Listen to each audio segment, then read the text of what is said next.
하나님 말씀 창세기 4장 1절에서 15절까지 한 절씩 저하고 나누어 읽겠습니다.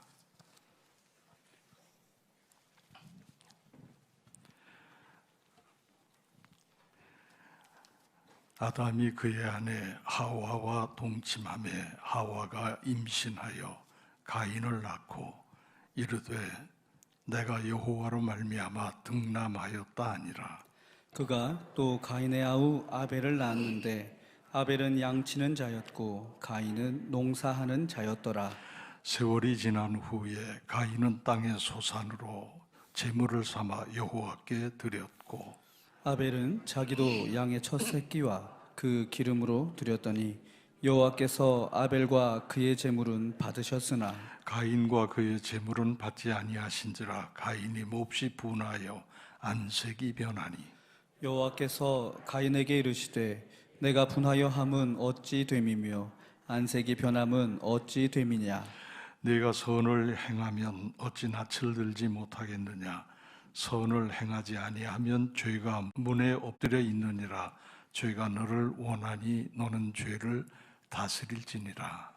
가인이 그의 아우 아벨에게 말하고 그들이 들에 있을 때에 가인이 그의 아우 아벨을 쳐 죽이니라. 여호와께서 가인에게 이르시되 네 아우 아벨이 어디 있느냐. 그가 이르되 내가 알지 못하나이다. 내가 내 아우를 지키는 자니이까. 이르시되 내가 무엇을 하였느냐. 내 아우의 핏소리가 땅에서부터 내게 호소하느니라. 땅이 그 입을 벌려 내 손에서부터 내 아우의 피를 받았은즉 네가 땅에서 저주를 받으리니 내가 밭을 갈아도 땅이 다시는 그 효력을 내게 주지 아니할 것이요 너는 땅에서 피하며 유리하는 자가 되리라. 가인이 여호와께 아뢰되 내 죄 벌이 지기가 너무 무거우니이다. 주께서 오늘 이 지면에서 나를 쫓아내시온즉 내가 주의 낯을 배웁지 못하리니 내가 땅에서 피하며 유리하는 자가 될지라. 무릇 나를 만나는 자마다 나를 죽이겠나이다. 같이 읽습니다. 여호와께서 그에게 이르시되 그렇지 아니하다. 가인을 죽이는 자는 벌을 7배나 받으리라 하시고 가인에게 표를 주사 그를 만나는 모든 사람에게서 죽임을 면하게 하시니라. 아멘. 제가 창세기를 쭉 함께 보면서 이런 말씀을 드린 적이 있습니다. 성경을 읽을 때는 항상 성경에 나타난 하나님의 마음을 읽어야 된다. 그게 성경 읽는 우리의 자세고 태도인 것입니다. 과연 하나님께서는 오늘 이 말씀을 통해서 어떤 마음을 우리에게 나타내 주시고 있는지, 무엇을 기뻐하시고 무엇을 안타까워하시는지 이런 걸 한번 생각해 보면서 우리 신앙의 길을 잘 찾도록 해야 될 것입니다. 오늘 이 창세기 4장 1절에서 15절 말씀은 인류 최초의 살인사건이기도 한 말씀입니다. 그러니까 유쾌한 말씀은 아니지요. 아시는 대로 오늘 말씀은 가인과 아벨 두 형제의 이야기라 그렇게 말할 수 있습니다. 이 가인과 아벨의 이야기는 교회를 좀 다니신 분들은 여러 번 듣는 얘기고 또 들어서 알고 있는 얘기이기도 할 것입니다. 가인과 아벨은 말씀드린 것처럼 아담과 하와가 낳은 큰아들 작은아들, 쉽게 말하면 친형제간이었습니다. 그런데 이 형제 사이에 도대체 무슨 일이 일어났었는가? 오늘 이 말씀을 우리가 보면서 한번 살펴봐야 됩니다. 1절에 보면 1절 한번 띄워줘 보시죠. 한번 같이 읽습니다. 시작. 아담이 그의 아내 하와와 동침하매 하와가 임신하여 가인을 낳고 이르되 내가 여호와로 말미암아 등남하였다 하니라. 아멘. 아멘.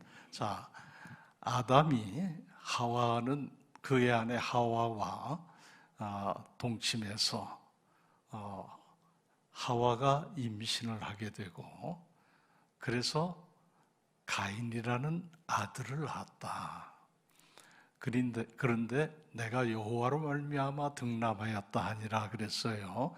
이건 무슨 뜻이냐면 하나님이 너는 해산의 에덴 동산에서 사탄의 유혹에 빠져서 하나님 앞에 죄를 짓고 쫓겨나잖아요. 그때 하나님 말씀하셨어요. 너는 하와 보고 너는 해산의 고통을 겪을 것이다. 그 말씀대로 지금 쫓겨났지만은 여전히 아담과 하와는 하나님과 함께 있었다 하는 것을 보여주는 말씀이라고 볼 수 있습니다. 내가 여호와로 말미암아 등남하였다. 사실은 남편 아담으로 말미암아 등남을 한 거죠. 그러나 큰 틀에서 보면 이건 하나님이 주셨다. 그런 의미이기도 한데 하나님이 주신 것은 다 선해요. 선한 것으로 주시는데 사람이 그걸 자꾸 악으로 바꾸는 게 이게 문제라고 할 수 있어요. 어쨌든 가인을 큰아들로 하나님이 주셨다. 그런 말씀이지요. 그 다음에 2절을 한번 또 보겠습니다. 시작. 또 가인의 아우 아벨을 낳았는데 아벨은 양치는 자였고 가인은 농사하는 자였더라. 네. 거기 보면 이제 가인만 낳은 게 아니고 또 얼마 지나서 둘째를 낳았어요. 둘째 이름이 뭐라고 그랬습니까? 아벨이라고 그랬습니다. 가인의 이름의 뜻도 있고 아벨이라고 하는 아벨의 이름의 뜻도 있지만 그런 거 그렇게 중요하지 않으니까 그냥 봅니다. 어쨌든 아벨을 낳았는데 두 형제가 하는 일이 각각 달랐습니다.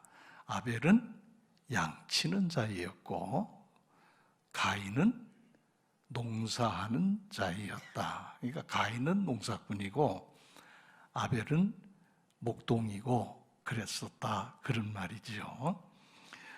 자, 이들이 어느 정도 이제 세월이 지나서 이제 성장을 좀 했어요. 성장을 하게 되면 자기 스스로 하나님 앞에 제사를 드릴 수가 있게 돼요.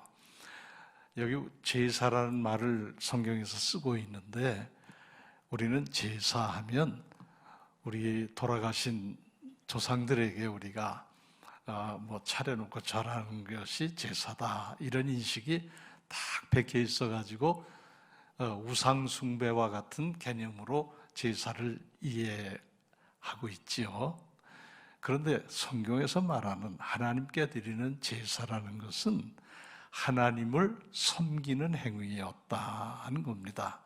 다시 말하면 지금으로 말하면 예배 드리는 것이었다. 그렇게 이해를 하셔야 우상 숭배하고 혼동이 안 되십니다. 그래서 하나님 앞에 제사를 드리는데 제사만 드리는 게 아니고 제물을 가지고 와서 제사를 드렸다. 그러면 하나님은 그걸 받으셨다.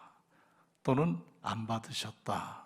이제 그런 얘기들이 성경에 나와 있는 건데 한번 봅니다. 가인은 하나님 앞에 똑같이 제사를 드렸는데 본래 농사하는 농사꾼이었지요. 그래서 농사꾼이었기 때문에 아마도 그랬을 거라고 보는 거예요.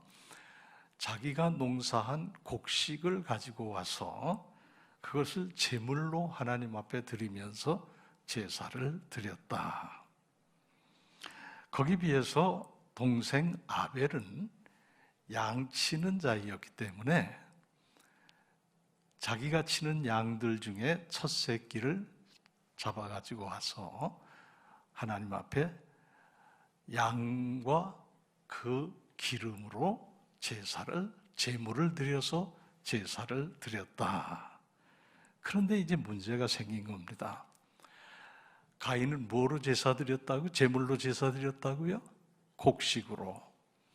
근데 그걸 하나님은 가인의 제사를 안 받으셨어요.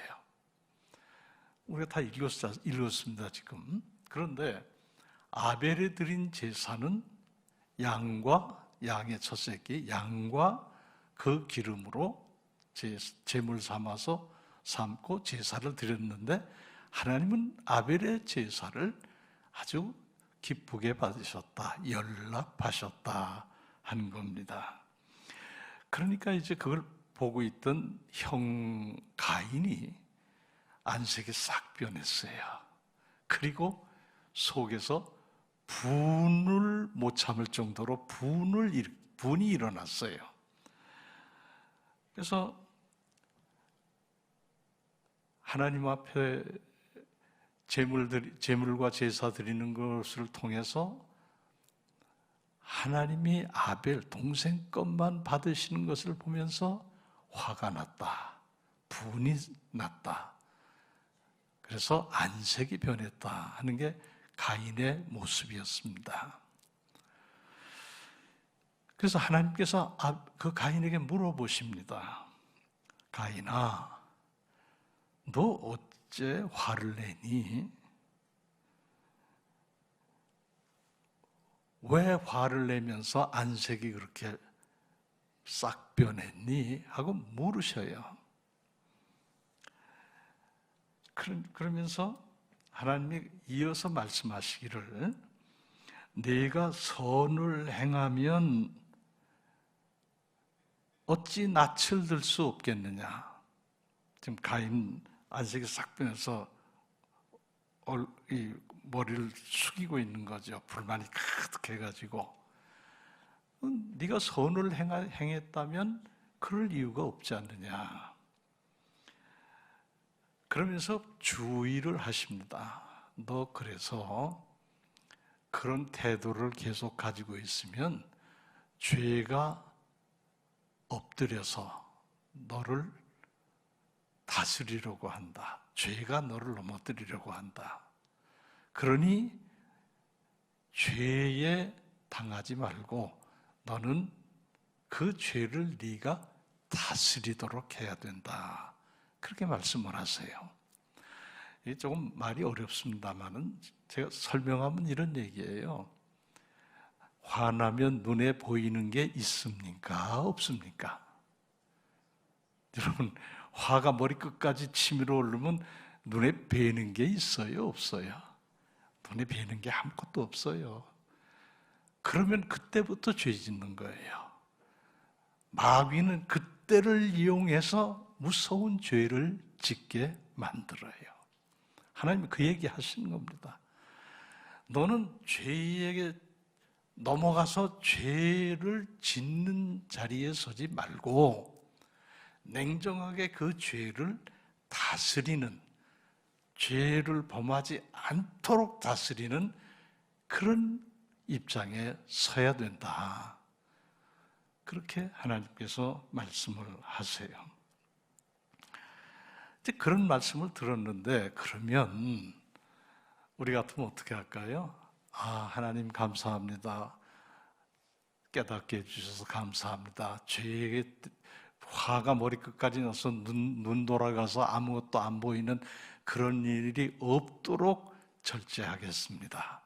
죄 짓지 않겠습니다. 그래야 정상이잖아요. 근데 이 가인은 그럴 마음이 없었던 것 같아요. 며칠 지난 뒤에 동생을 데리고 야, 우리 들에 나가자. 너 양치잖아. 양떼물로 나가자. 저 멀리 들판으로 가자. 그리고 동생을 데리고 가요. 그 양은, 이 아벨은 형이 가자니까 그냥 따라가요. 사단은 거기서 난 겁니다. 문제는 거기서 생긴 거예요. 아무도 없는데. 그저 동생하고 형하고 둘만 있을 때, 그때 가인이 그 품었던 분을 거기서 폭발을 하는 거예요. 그래서 동생 아벨을 쳐서 죽였다. 여러분, 성경에도 보면 분을 내지 말라고 그랬어요. 분을 내더라도 해지기 전에 풀으라고 그랬어요. 그걸 품고 있으면 무슨 짓을 저질렀지 모르는 거예요. 이 가인이 그런 짓을 했다는 거지요. 그래서 동생을 쳐서 죽였어요. 그리고 아무 일도 없다는 듯이 돌아왔어요. 저는 그걸 보면서 사람 안 보이는데, 사람 없는 곳에서 죄는 작동을 하는 것 같아요. 제가 볼 때. 그래서 우리는 자꾸 으슥한 곳으로 사람 피해서 그렇게 생활하면 안 돼요. 교회라는 공동체 속에 나와서 밝게 웃고 사랑하고 서로 섬기고 서로 보듬으면서 살아야 죄도 안 짓고 은혜 충만한 삶을 살 수가 있는 거예요. 근데 자꾸 혼자 으슥한 데 살아오는데 도둑은 꼭 밤에 다녀요. 지금은 뭐 도둑이 또 대낮에도 그냥 뭐 칼 들고 돌아다니는 세상이 됐지만 옛날엔 도둑이 그렇게 못했어요. 그냥 밤중에. 저도 제 기억으로는 고등학교 다닐 때인데요. 잠을 이렇게 자고 있는데 뭐 발로 툭 치더라고요, 저를. 그래서 눈을 떠보니까 누가 툭 치고 걸어가요, 저쪽으로. 아무리 봐도 식구는 모를 수가 없잖아요. 식구가 아닌 것 같아요. 그래서 누구냐고 그러고서 일어났어요, 제가. 근데 옛날 또 지금 같으면 제가 뭐 해코지 당할 수도 있었겠지요.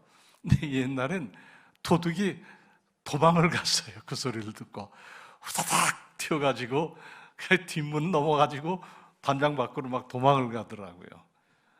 옛날에 도둑도 그렇게 순진했어요. 그리고 포악스럽지 않았어요. 왜냐하면 배가 너무 고프니까. 그래서 먹고 살려고 도둑질도 했지 지금처럼 잔인하고 그렇게 포악스럽게 사람 찔러 죽이고 그런 거 안 했거든요. 어쨌든 그랬어요. 그러니까 도둑도 밤에 사람 잠들었을 때 어색한데 안 된다고 말이죠. 이 가인이 동생을 데리고 간 저 들판에 아무도 없다고 생각하는 곳에서 이런 끔찍한 짓을 저질렀다. 이거 우리가 많이 생각해 봐야 될 대목이라고 보여집니다.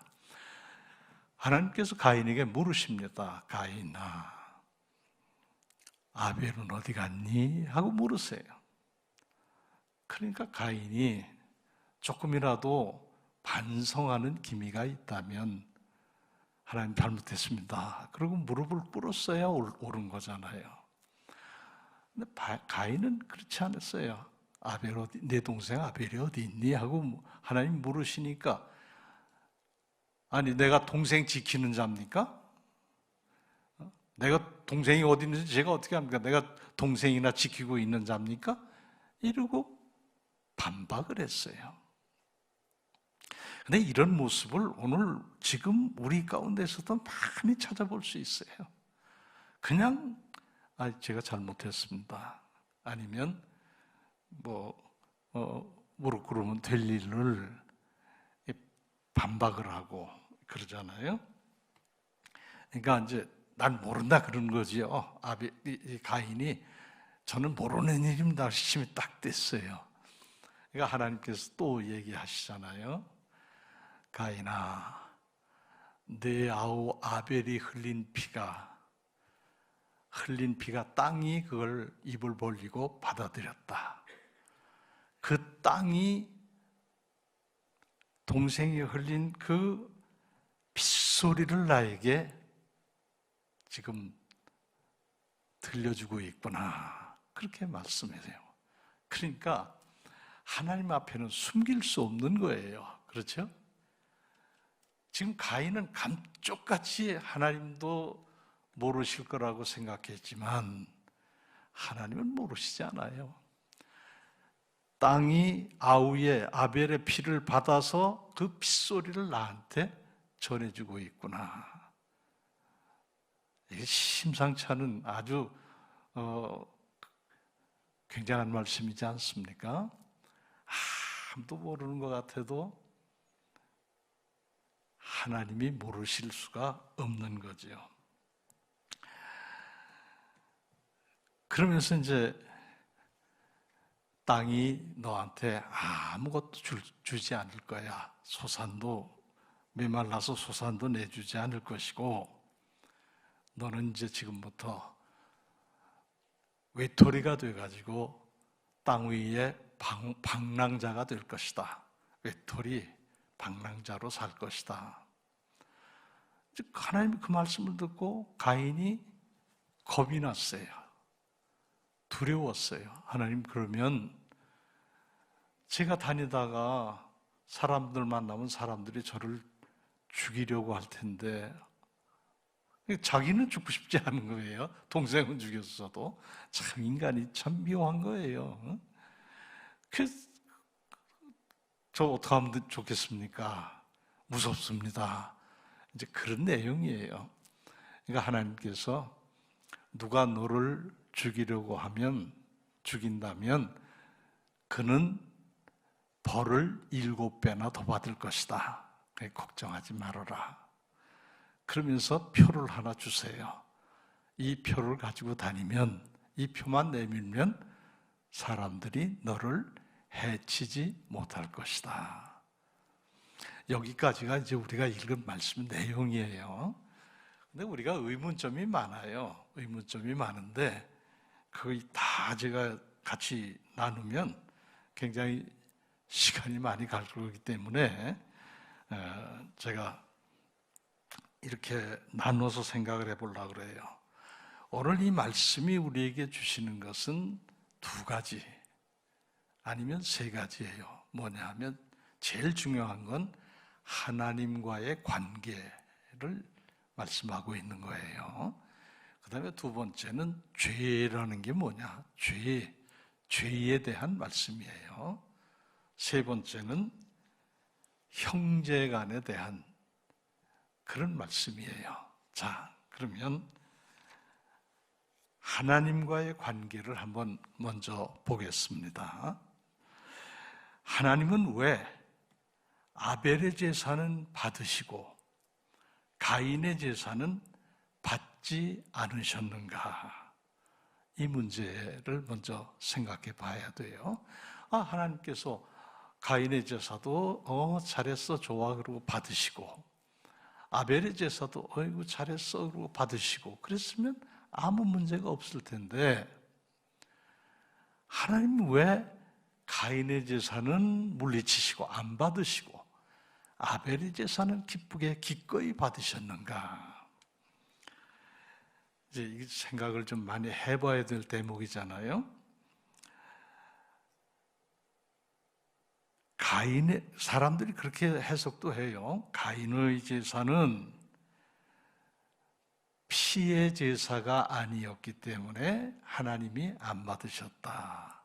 그렇게 해석하는 사람도 있어요. 왜냐하면 아벨은 양을 통째로 드리는 게 아니고 잡아서 피를 뿌리고 제물을 드리거든요.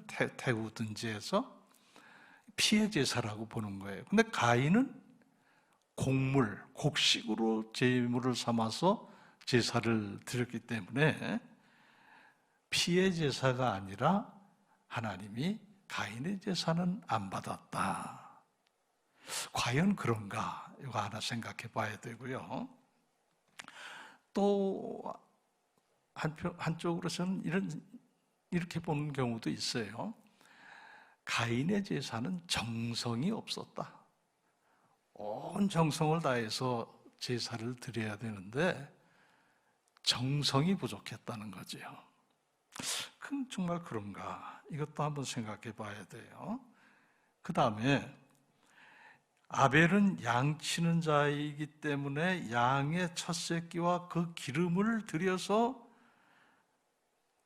하나님 앞에 제물로 삼고 제사를 드렸는데 하나님은 그 제사는 기쁘게 받으셨다 그랬어요. 그것은 피의 제사이기 때문에 예수님이 십자가에서 피 흘리시고 우리를 구원하신 연관된 선상에서 피의 제사였기 때문에 받으셨다. 그렇게 기꺼이 받으셨다. 그러면 하나님의 곡물 제사는 안 받으시고 꼭 피의 제사만 받으시는가?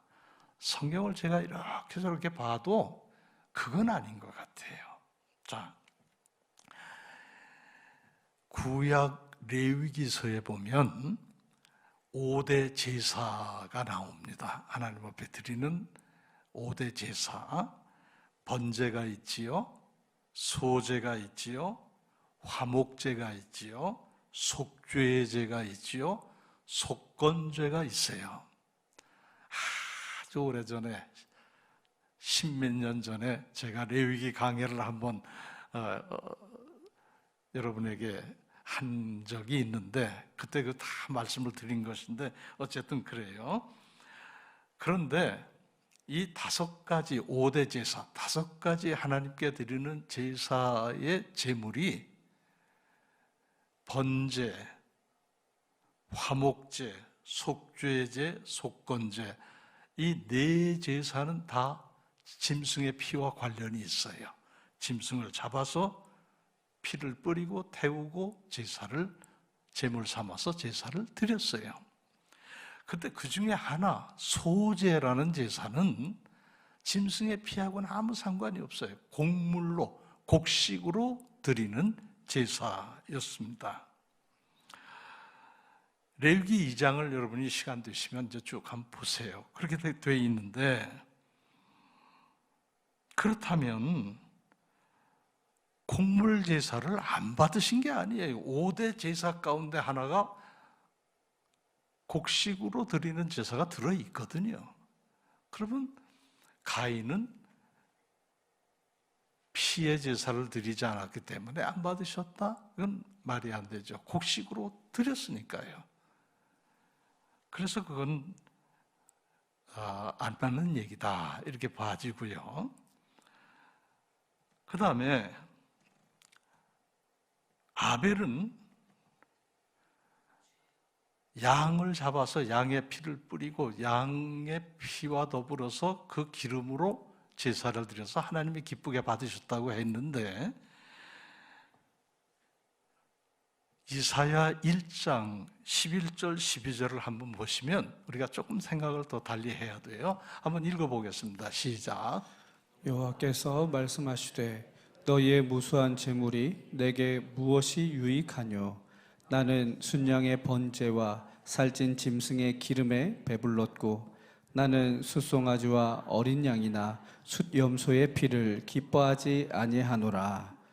너희가 내 앞에 보이러 오니 이것을 누가 너희에게 요구하였느냐? 내 마당만 밟을 뿐이니라. 아멘. 아멘. 자, 11절을 다시 한번 돌려주세요. 자, 보세요. 여기 각 짐승들이 다 있어요. 순양, 번제, 순양 잡아서 드리고, 살찐 짐승의 기름을 드리고, 순염소의 피를 드리고, 수송아지나 어린 양의 피도 드리고, 이렇게 피의 제사를 드렸지만은 하나님이 뭐라고 그러셨어요? 이를 기뻐하지 아니하노라. 그러면 아벨의 제사도 그런 각도에서 보면 틀린 거예요. 이건 마당만 밟는 거지. 하나님의 전에 성전에 마당만 밟는 거지. 이거 하나님이 기뻐하시는 제사가 아니다 그 말이에요. 자, 그러면 우리는 이제 이런 생각을 가져야 돼요. 그러면 도대체 무엇 때문에 가인의 제사와 제물은 안 받으시고 아벨의 제사와 제물은 받으셨을까? 도대체 하나님 뭘 보시는 건가? 자, 곡식도 피의 제사도 그렇다면 하나님은 뭘 보시는가? 이게 이제 하나님 마음을 우리가 읽는 거라고요.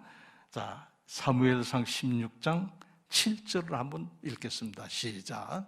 여호와께서 사무엘에게 이르시되 그의 용모와 키를 보지 말라. 내가 이미 그를 버렸노라. 내가 보는 것은 사람과 같지 아니하니 사람은 외모를 보거니와 나 여호와는 중심을 보느니라 하시더라. 너무 유명한 말씀이니까 자, 이건 물어봅니다. 나 여호와는 뭘 보신다고요? 중심, 마음을 보시는 거예요. 마음, 중심. 자, 그러면 이 말씀을 통해서 보면 가인의 중심하고 아벨의 중심이 하나님 보실 때 달랐다, 이렇게 볼 수 있어요. 그죠? 아벨의 중심은 하나님이 기쁘게 받으실 만한 것이었고, 가인의 중심은 너 안 받아, 그런 것이었다고 볼 수 있어요. 자, 여러분 한번 오늘 잘 보세요. 다시 창세기 4장 4절로 한번 가봅시다. 네, 같이 읽습니다. 시작. 아벨은 자기도 양의 첫 새끼와 그 기름으로 드렸더니 여호와께서 아벨과 그의 제물은 받으셨으나. 여러분, 이 말씀 속에서 여호와께서 아벨의 제사를 받으셨다고 그렇게 되어 있지 않습니다. 여기 보면 아벨과 그의 제물을 받으셨다 됐어요. 그러니까 뭐가 앞에 나왔어요? 아벨이 앞에 나왔어요. 사람. 제물로 제사 드리는 그 사람. 하나님이 제물만 보시는 게 아니에요. 제물은 별 관심이 없어요, 사실. 그걸 드리는 사람을 보시는 거예요. 자, 그러면 그 다음에 5절 한번 보시죠. 5절. 자, 시작. 가인과 그의 제물은 받지 아니하신지라 가인이 몹시 분하여 안색이 변하니. 거기서 봅니다. 가인도 똑같이 가인과 그의 제물을 받지 않으셨다 그랬어요. 가인이 드리는 제물은 안 받았다, 이게 아니고 가인도 안 받고 그가 드리는 제물도 안 받으신 거예요. 그러니까 누가 먼저 나왔어요? 가인이 먼저 나왔어요. 사람이 우선인 거예요. 그러니까 하나님 앞에 드릴 때 제물 드려서 제사하는 내가 중요한 거지, 여기 드리는 이 제물이 중요한 게 아니다, 그 말이에요. 아무 마음도 없는데, 여러분 이게 적당한 비유가 될지는 모르겠어요. 바람 피우는 남자가 자기 부인한테 속이려고 값비싼 보석 반지를 사주면서, 아이고 이거 내가 당신 사랑해서 갖다 주는 거야, 선물이야. 속은 뭐가 있어요? 속은 불륜이 가득 차 있는 거잖아요. 그 반지가 그게 진실성이 있는 거예요? 마찬가지예요. 아무리 굉장한 재물을 하나님 앞에 갖다 바친다 해도 이 속이 썩어 있고 뒤틀려 있고 가득 더러운 곳으로 가득 차 있으면 하나님이 그걸 받으실 수가 없는 거예요. 그렇죠? 자, 재물에는 문제가 없었다. 아까 쭉 봤죠? 곡식도 또 짐승의 양의 첫 새끼 그 기름 아무 문제 없었어요. 뭐가 문제가 생긴 거예요? 그 재물을 드리는 사람에게 문제가 있다, 이렇게 볼 수 있죠. 자, 5절에서 7절을 한번 보겠습니다. 5절에서 7절 같이 읽습니다. 시작. 가인과 그의 제물은 받지 아니하신지라 가인이 몹시 분하여 안색이 변하니 여호와께서 가인에게 이르시되 내가 분하여 함은 어찌 됨이며 안색이 변함은 어찌 됨이냐. 내가 선을 행하면 어찌 낯을 들지 못하겠느냐. 선을 행하지 아니하면 죄가 문에 엎드려 있느니라. 죄가 너를 원하나 너는 죄를 다스릴지니라. 아멘. 요 지금 7절만 그대로 놔두세요. 내가 설명을 좀 할게요. 가인은 제가 볼 때는 성질이 다혈질인 것 같아요. 감정의 이 기복이 그냥 굉장히 그냥 다혈질적인 것 같아요. 그러니까 조금만 감정이 상해도 이걸 감추질 못해요. 이걸 누르질 못해요. 튀어나오는 거예요. 그렇죠? 가인 같은 사람 요새 많아요. 감정적으로 보면 좀 참고 좀 자제하고 좀 그러면 좋을 일을 이걸 못 참아가지고 막 발산을 하잖아요. 벌써 인격적으로 가인은 이게 하나님의 존중받을 만한 인물이 못 됐다 이거예요. 동생이 이게 정상인 거예요. 여러분 보세요. 동생이 드리는 제물을 하나님이 즐겁게 받으셨으면 박수 쳐줘야 돼요. 아이고 하나님 제 제물 안 받으시는 건 상관없어요. 아우 제물을 받아주시니 너무 제가 감사해요. 기뻐요. 정말 감사해요. 이게 정상이잖아요. 그렇죠? 안 그래요? 그렇잖아요. 동생이 잘 되는 거 기뻐해야지. 그게 형제가 아니고 오해가 있는 것이고 그게 정상인 거잖아요. 근데 동생이 그러는 건 꼴을 못 보는 거예요. 그래가지고 분이 나서 안색이 변해서 펄떡거렸단 말이죠. 자, 그래서 하나님이 이런 말씀을 하시는 거예요. 내가 선을 행하면 어찌 낯을 들지 못하겠느냐. 이거 말이 어렵죠, 조금. 선을 행하지 아니하면 죄가 문에 엎드려 있느니라. 죄가 너를 원한다. 너를 그냥 잡아먹으려고 그런다. 쉽게 얘기하면 그렇게 얘기할 수 있어요. 그렇지만 너는 죄를 다스려야 된다. 죄에 잡아먹히지 말고 네가 죄를 이겨야 된다. 다스려야 된다. 이제 그렇게 하나님 말씀을 주시는 건데 앞에가 중요해요. 내가 선을 행하면 어찌 낯을 들지 못하겠느냐. 그렇지 않았기 때문에 지금 이 모양이 됐다. 그 말씀이거든요. 그럼 선을 행한다는 게 뭔가? 이제 요걸 잘 이해하셔야 됩니다. 여기서 선을 행한다는 것은 원문을 놓고 잘 연구를 해보면 방향을 어디로 지금 향했느냐가 중요하다는 거예요. 내가 지금 어느 쪽을 향해서 내가 서 있느냐, 내가 서 있는 방향이 어느 쪽이냐. 선을 행한다는 것은 하나님을 향한 방향으로 서 있다. 이게 선이라는 거예요. 무슨 누구 도와주고 착한 일하고 아주 그냥 우리가 생각하는 그런 선행을 해서 선이 아니고, 여기 말씀의 선은 내가 어느 방향으로 서 있느냐 이거란 말이에요. 여러분, 하나님을 향해서 방향을 대고 서 있어야 이게 선인데 가인은 그렇지가 못했다는 거예요. 그럼 뭐냐? 반대로 하나님을 등지고 등 돌리고 서 있었다는 거예요. 이해가 되시나 모르겠어요. 이해되십니까? 지금도 선을 구분하는 방법은 그거예요. 그가 하나님을 향해서 하나님 편을 바라보고 있느냐, 아니면 악을 향해서 죄악의 편을 바라보고 있느냐, 이게 선과 악의 기준이다 그 말이에요. 하나님을 바라보고 있는 사람이 악을 행할 수는 없는 거예요. 그죠? 하나님을 바라보고 있는, 하나님 편에 서 있는 사람이 죄를 지으며 살 수는 없는 거예요. 하나님을 등지고 악을 바라보는 사람은 여전히 악을 행하고, 죄를 바라보고 있는 여전히 죄를 짓고, 하나님 등진 사람들은 그렇게 사는 거예요. 하나님 그걸 구분해 주시는 거예요.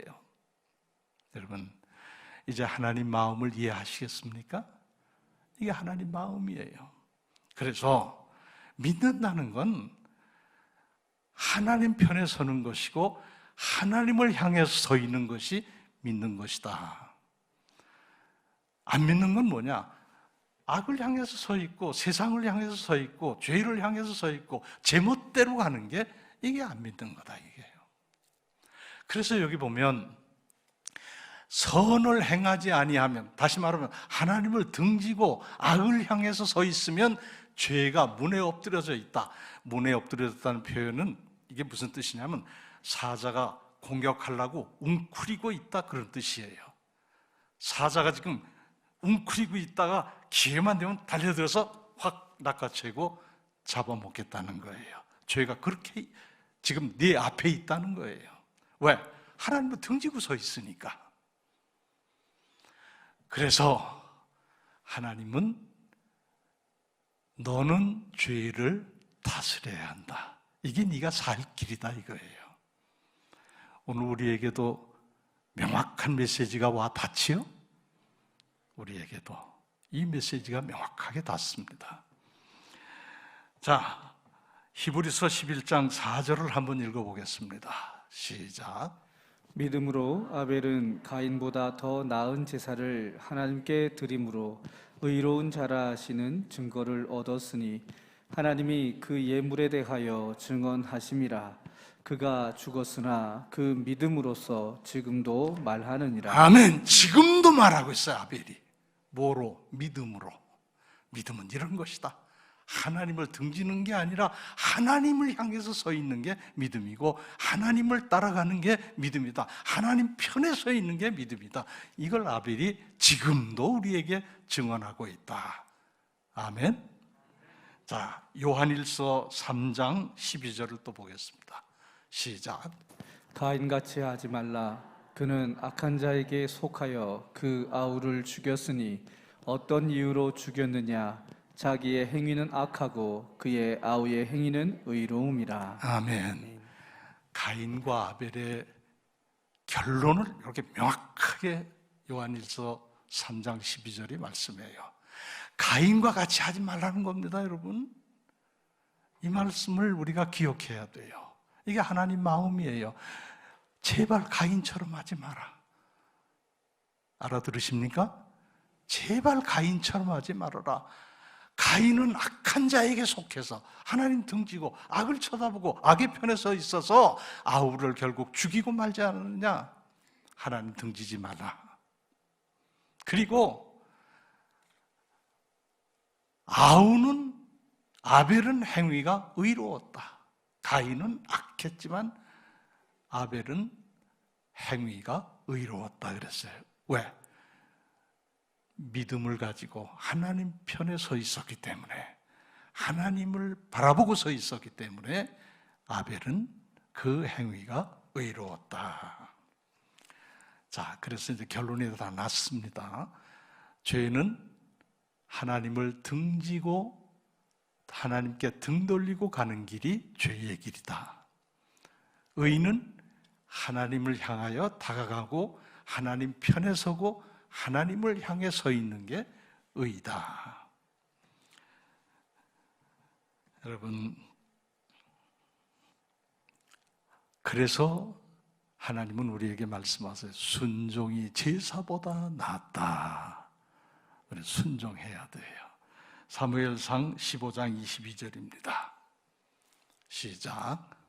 사무엘이 이르되 여호와께서 번제와 다른 제사를 그의 목소리를 청종하는 것을 좋아하심같이 좋아하시겠나이까. 순종이 제사보다 낫고 듣는 것이 순양의 기름보다 나으니. 아멘. 잘 보세요. 듣는 것이, 잘 듣는 게 수양의 기름보다 낫다. 제물보다 낫다. 그런데 그 듣는 것은 듣고 순종하는 것이 제사보다 낫다. 이해되시죠? 듣기만 하면 뭐합니까? 순종을 해야죠. 그래서 제물보다 제사는 예배니까요. 그게 낫고, 그 제사가 나은 것은 듣고 잊어버리는 게 아니고 듣고 순종하는 게 낫다. 따라서 순종이 제사보다 낫다. 하나님께 순종하시는 여러분 되시기를 바랍니다. 기도하겠습니다. 하나님 아버지, 하나님께서 보시는 것은 사람이고 제물이 아닙니다. 사람의 중심을 보시는 하나님, 하나님을 향하여 서 있는 의로움이 선이고 하나님께 등지고 등 돌리고 걸어가는 그 방향이 악이라고 말씀하신 것처럼, 아버지, 저희들은 언제나 하나님 편에 서고 하나님을 향하여 서서 하나님 따르는 삶을 살아가는 저희들이 되게 해 주옵소서. 믿음은 주님만을 바라보고 의지하고 사는 것인데, 아벨처럼 그 믿음이 우리에게 교훈한 것을 잊지 말게 하시고 언제나 믿음으로 주님 바라보고 의지하고 승리하며 살아가는 저희들이 다 되게 해 주옵소서. 이제는 우리 구주 예수 그리스도의 은혜와 하나님 아버지의 사랑하심과 성령님의 도우시고 인도하시고 이끌어 주심이 믿음으로 살기 원하는 사랑하는 우리 믿음의 식구들 머리 위에 지금부터 영원토록 함께 하시기를 축원하옵나이다. 아멘.